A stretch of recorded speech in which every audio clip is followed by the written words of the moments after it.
talking to Professor Pauline Boss. Is a renowned as a pioneer researcher and a theorist who first coined the term ambiguous loss and amazing things in the 70s.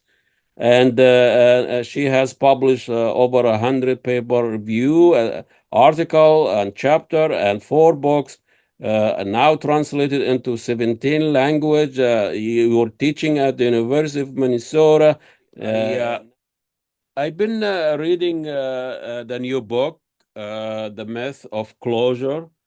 And, this is your second book in this topic. The groundbreaking one was Ambiguous of Loss. And Yes. this has really got a lot of attention. You talked a lot about 9/11 and how people lived through that. And you talked about the Americans or Western culture, the American beliefs that you have to move on, you pull yourself from bootstraps. I still cannot imagine how you pull yourself from bootstraps and keep going. So, but your new book went from just individual loss and dealing with it and reaction to it to kind of more community loss, more macro loss, more loss that everybody lives on. And so tell us a little bit about your new book and the new issue that you addressed that wasn't in the first book, that the kind of ambiguous loss did not focus on. Well, you're correct in that in this last book, it occurred to me that ambiguous, and primarily it occurred to me because I got so many emails from around the world regarding the George Floyd killing, for example, and the ambiguous loss generations back from slavery that is still in the consciousness today as unresolved loss. And also because of the pandemic, which was a worldwide stressor event, major stressor event, a worldwide disaster, if we'd want to call it that. And so they wondered if the pandemic was ambiguous loss. And upon thinking about it, I said, yes, I've always thought of it as a family theory about a family. But, we are a human family. The world, the global family is then what I talked about in this latest book. And we are all in this together. The pandemic we were in together. And when there's conflict, we're in it together. And when there's climate change, we're in it together. So the global family has many ambiguous losses right now, starting with the pandemic and still. And that is loss of trust in the world as a fair and safe place. Mm-hmm. There are many other smaller ambiguous losses, personal, and family, during the pandemic, when someone died and you couldn't be with them, or when someone couldn't go to graduation, we couldn't go to funerals, we couldn't go to weddings, loss of rituals, for example. So you're right. I did raise the theory to a higher level. I got really interested in, I think the second chapter talked about racism and how that really add another layer in talking about intersectional. You didn't lose a family loved one, or you don't live under COVID or 9/11, but you are a Black person, that you live with the legacy of slavery. And I know this has been an issue that we always try to ask the victims to get on with it, to move on. Slavery was 200 years ago, and we usually ask the victims to shape up and try more and look at me, I did it, whatever. So, I think you noted in your book that as a white person, you didn't know a whole lot about the Black That's experience, right. how they dealt with the loss. So you're already there. And so tell us a little bit what we are missing there when we're talking about ambiguous loss or the loss when the person is a victim or a minority or has a more historical trauma. Well, first of all, ambiguous loss is hard to see. We know when there's a death in the family, and we have rituals for that. So it's already more difficult when we talk about ambiguous loss. And then it's one step further more difficult because it can happen generations before. And people of color, it's one can't assume it's slavery because it could be war. It could be poverty.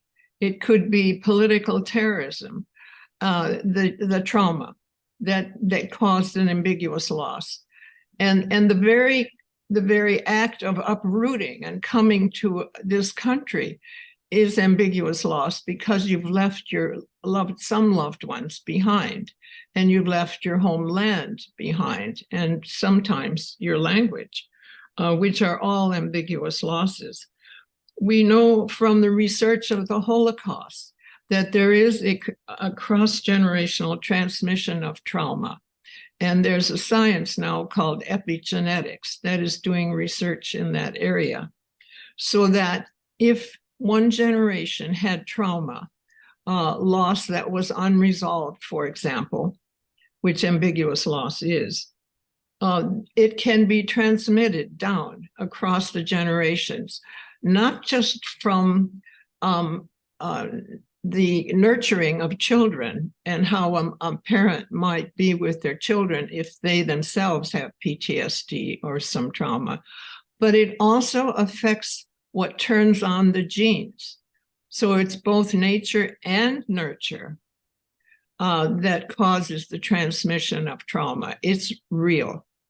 And we need to be kinder to each other, no matter who we are, because we don't know what happened to that person's ancestors, nor to them. And therefore, we need to use both and thinking more than we do. I like that both and chapter or Uh-huh. and having two ideas and you In don't your mind at the same time. you don't tribble or you can walk and chew gums, that kind of thing. Exactly. I think in my mind I have a dozen ideas at the same time, maybe 100 at the same time, and I managed to ignore them all. What I am talking about, Ahmed, is that when you have enemies, long enemies, hundreds of years enemies, and then also in the United States now, where we're so divided, relatives aren't talking to other family members. There's only one way out of it, and that is you can't go around killing the other person. Obviously, we are more humane than that.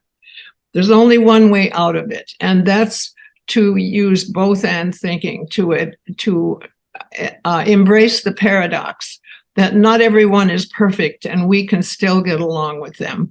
We don't have to agree, but we can get along. For example, I have a brother who is politically and religiously very diverse from me. But I love my brother. He's 6 years younger than I, and I was his babysitter. And so we have what I call a good enough relationship. It isn't perfect. We cannot talk about religion and we cannot talk about politics, but we can talk about our children and grandchildren, and we can talk about cooking and so on. The world needs to do more of this. We don't have to like everything about each other, but we must get along. We cannot go on killing. You yourself went through a trauma with the illness of your husband, and probably that's what triggered you thinking about all of this. And during the pandemic, that's true.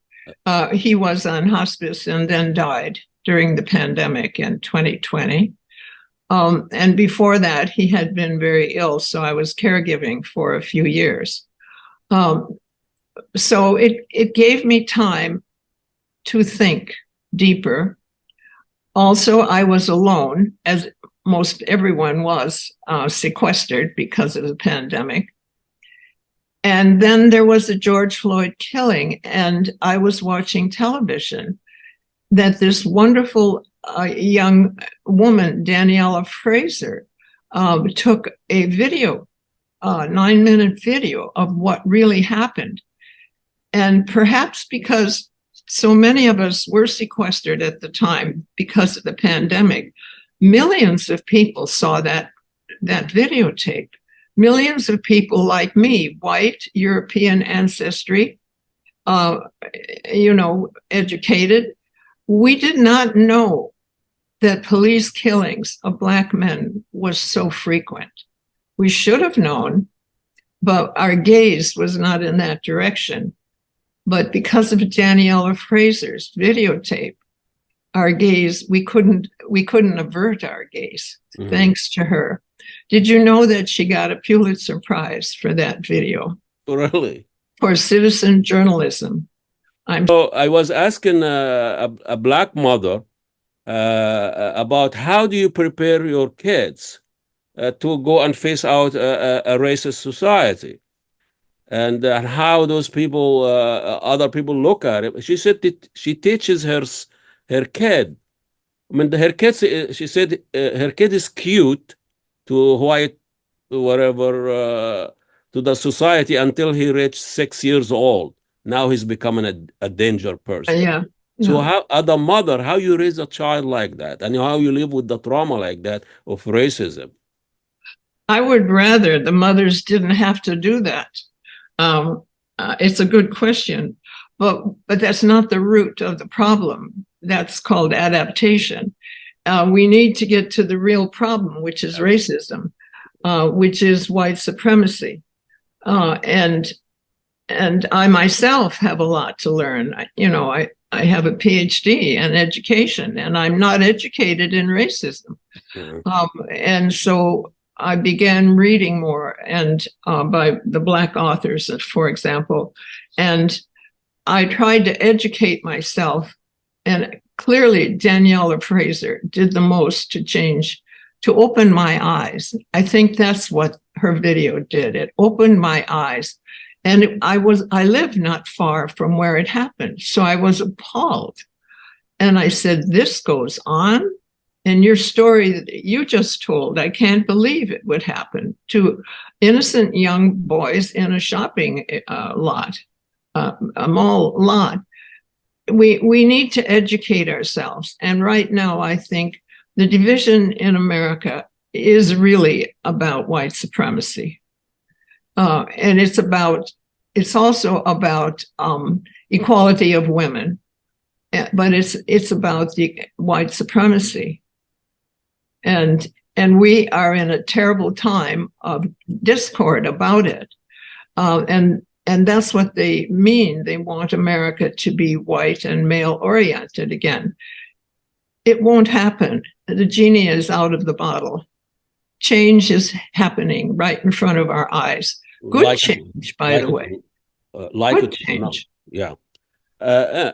I mean, I know I talked a little bit about, but I'm going to revisit that because as a Palestinian living in Gaza for almost 20 years, it's under siege. It's like a concentration camps.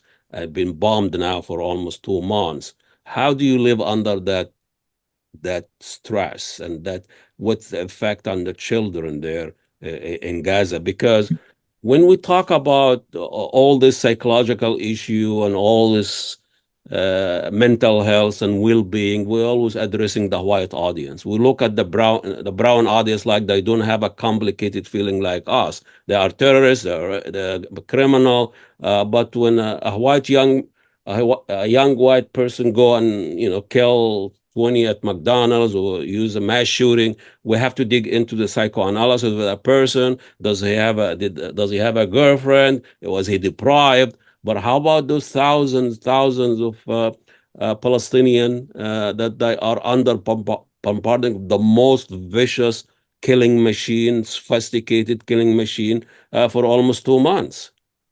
Well, a couple things come to mind. First of all, we have to be careful not to pathologize everybody, no matter how horrendous the stress is at the time, whether it's an earthquake or a flood or a war or this awful thing that's happening right now in Gaza. Number two, the children are more resilient than the adults. This is a secret that many people don't know. Interesting. Children are more resilient than adults. Why? However, they look to their parents, and so I worry when they're separated from their caregivers, parents, grandparents, sisters, brothers. However, in general, the research has shown they are more resilient than the adults. So we need to worry about the adult parents and grandparents who may or may not have some trauma and therefore may behave differently than they did before. The research on the Holocaust parents were very clear that they didn't share their trauma with their children, even when their children grew up, which was a mistake.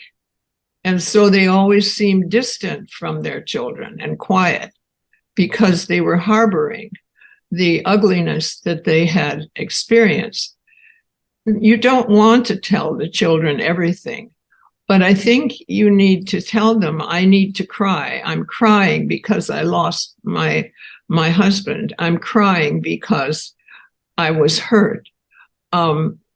They need to know that because children are so smart, they sense it. Now, children do well if they are treated kindly and honestly. Children will not do well if their caregiver is mean to them or abusive to them.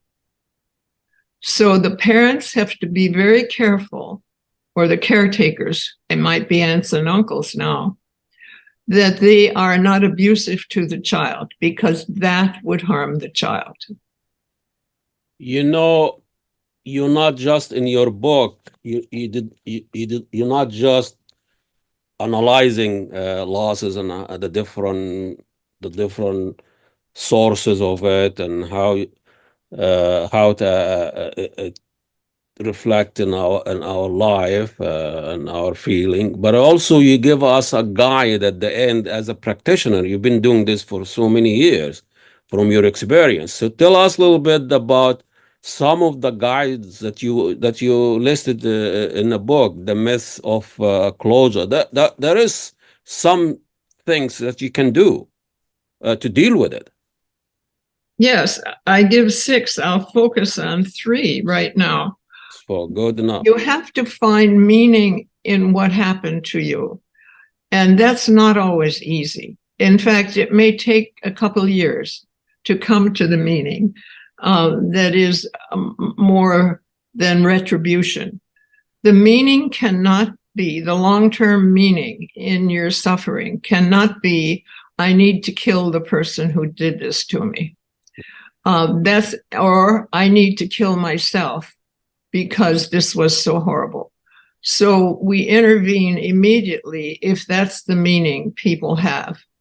There needs to be some new kind of purpose or new kind of hope that isn't violent. And the meaning might be, I want to make a new country for ourselves and my children, or I want to focus on my children now and make sure their school is okay so they can resume. It could be small, it could be large. The meaning may be that it makes no sense at all, that it's meaningless. And that's a meaning too, that it has no meaning right now. Interesting. And that's okay. I would let people sit with that. Right now, I think it really doesn't have any meaning. Yeah. It is crazy, chaos, ugliness. It's a mess. So meaning may come later when, let's see, there's some diplomacy making it possible for two former enemies to live side by side in safety and peace. And that would be the new purpose, wouldn't it? Rather than retribution. Mm-hmm. The people who have had retribution on their minds for hundreds of years are wrong. That will go nowhere. And waste of emotion energy too. And money on, look how much money is being spent on war. Yeah, I know. And then you're to rebuild Gaza again, and wherever there's war, I'm talking more generally. Yeah, yeah. We need peacemakers. We have to get along. We have to get along, even with people we don't like. We can do that. What I mean, the idea, I mean, like we don't like a lot of things. Sometimes I don't like my neighbor. I mean, you don't have to like anybody, but you know, nobody has a monopoly on stupidity. But what I'm saying, it is this idea that we have to understand everything, that our rationalism, what capable human being who can rationalize, who understand things, and we find a solution for it. Technology is going to solve all our problems. This is embedded in the Western mind and culture and history. It's the mastery orientation of the Western mind. The Eastern mind doesn't have that so much. And yet there's war in both places. But I think you hit it. We want a solution. Well, there may not be the perfect solution. It's an imperfect solution, like my relationship with my brother. It's imperfect. It's good enough, though. It's peaceful. And it has some joy in it. But I totally disagree with him on religion and politics. And he would totally disagree with me. So how was your... He asked me what I believe in last time I saw him. And I said, I believe in the golden rule. And I didn't know it was in the Bible. And he said, yes, it's in Proverbs. And he said, that's okay. So we found a bit of common ground, you see. So what was the golden rule? Do unto others as you would have them do unto you. So one last person question. How was your Thanksgiving with your brother? Oh, we weren't together this time, but we were together a few months ago, and it was very good. Okay. We love our children. We love our nieces and nephews. And I think we love each other, but it isn't 100% perfect love, right? Well, you can have two countries living next to each other who don't 100% love each other, but they can get along. They can find common ground. I think our common ground is this. It's our children. It's the next generation.